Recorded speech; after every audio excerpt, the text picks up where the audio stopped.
Assalamualaikum warahmatullahi wabarakatuh. Pertama-tama, terima kasih kesempatannya.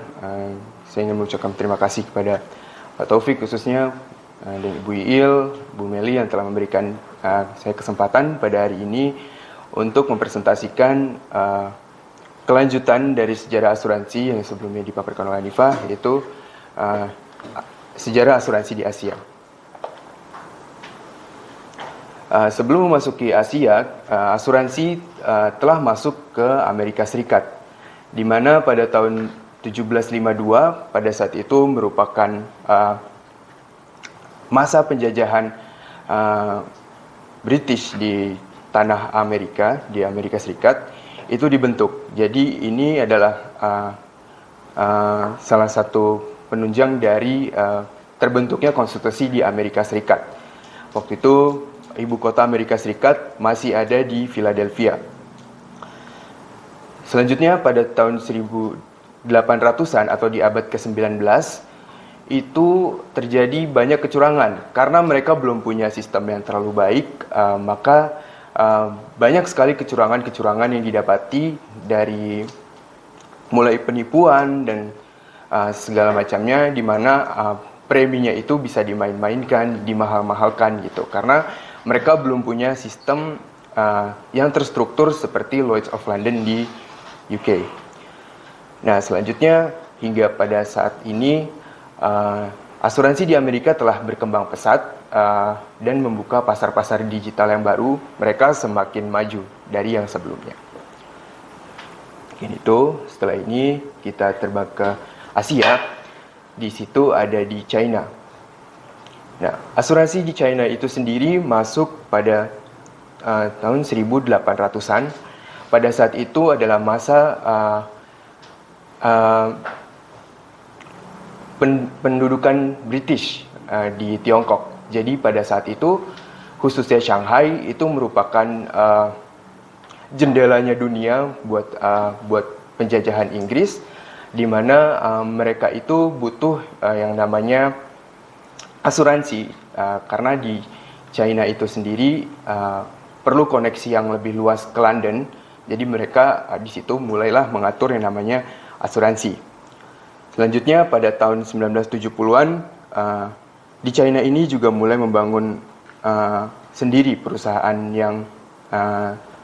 domestiknya sendiri dari China itu sendiri, hingga di mana pada akhirnya di China itu sendiri mengubah sistem ekonominya menjadi lebih liberal, jadi bisa menjadi pasar yang kompetitif hingga saat ini.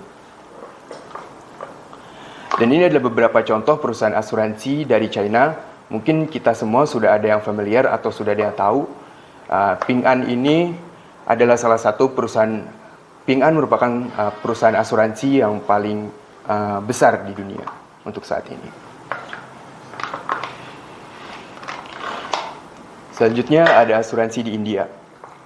Nah, asuransi di India itu tentunya punya latar belakang yang berbeda dari negara lainnya, di mana pada tahun 1818 itu pertama kalinya penjajahan British itu membuka industri asuransi di India. Dan pada saat itu, pada saat pembentukan itu, asuransi di India itu masih didominasi oleh orang kulit putih, itu di mana di sini tidak terjadi ketidakadilan yang namanya itu pada saat penjajahan. Jadi yang bakal diklaimnya cepat, yang bakal diurus secara instan itu lebih kepada kulit putih, sedangkan orang India aslinya itu mereka tidak terlalu diperhitungkan. Nah, terus pada tahun 1870-an baru ada Bombay Mutual Life Assurance yang menjadi pusat asuransi pertama di India. Nah, kalau teman-teman tahu, salah satu perusahaan asuransi India itu yang terkenal untuk Allianz, mereka pakai Allianz Bajaj namanya. Terus ada PNB Medline, itu Punjabi, itu dari pusatnya di India juga. Itu adalah salah satu yang terbesar di dunia. Selanjutnya ada asuransi di Jepang. Jadi pada asuransi di Jepang itu sejarahnya sudah cukup panjang. Dia sudah ada sejak 1868. di mana pada saat itu Jepang merupakan sedang merestorasi kerajaan mereka, di mana mereka itu tadinya berbentuk negara kekaisaran gitu, tapi setelah adanya restorasi Meiji, di mana mereka memulai kerjasama dengan Amerika Serikat, Jepang ini memulai economic boom-nya pada saat itu. Gitu. Jadi itulah yang membuat Jepang membuka perusahaan asuransi. Dan juga Jepang ini unik karena tidak seperti negara lainnya gitu. Asuransi di Jepang ini didominasi oleh perusahaan asuransi lokal. Jadi akan sangat jarang kita temukan asuransi-asuransi dari negara lainnya. Tapi walaupun begitu, perusahaan asuransi Jepang itu sudah banyak yang mendunia. Karena mereka melakukan kerjasama yang baik dengan asuransi yang ada di Eropa dan Amerika Serikat. Dan ini merupakan contoh-contoh dari asuransi di Jepang. Yang terkenal itu ada Sompo, dan di Indonesia sendiri kita tahu Tokio Marine. Dan yang terakhir kita kembali ke tanah air, di mana di Indonesia itu sendiri itu perusahaan asuransi sudah ada sejak tahun 1843. Itu yang pertama didirikan sendiri oleh warga negara Belanda, bernama Bataviasche Ze Brand Ausranti Maatschappij. Nah, ini itu sama pada saat itu perusahaan asuransi di Indonesia itu belum punya sistem yang memadai. Jadi pada saat itu sama halnya seperti yang di India, yang namanya penjajahan, bangsa penjajahlah yang ingin mendapatkan untung sebanyak-banyaknya gitu. Jadi untuk rakyat pribumi masih dipandang sebelah mata dalam pengurusan klaim, dan pembayaran preminya mungkin lebih mahal dan lain sebagainya. Dan juga lahirlah asuransi yang sekarang itu disebut sebagai Jiwasraya. Ini merupakan salah satu pelopor di asuransi di Indonesia juga, yang kita tahu kabarnya kemarin kurang baik dari Jiwasraya. Dan yang terakhir pada tahun 1912 itu dibukalah asuransi Bumi Putra, yang nama eksistensinya masih ada sampai saat ini. Dan untuk asuransi di Indonesia sendiri itu sudah mulai banyak dikenal ya. Yang kita tahu, meskipun perusahaan-perusahaan asuransi di Indonesia itu belum ada yang mendunia, seperti halnya kita bisa lihat ada Allianz, ada kalau dari Jepang itu ada Tokio Marine, ada dari USA ada AIG.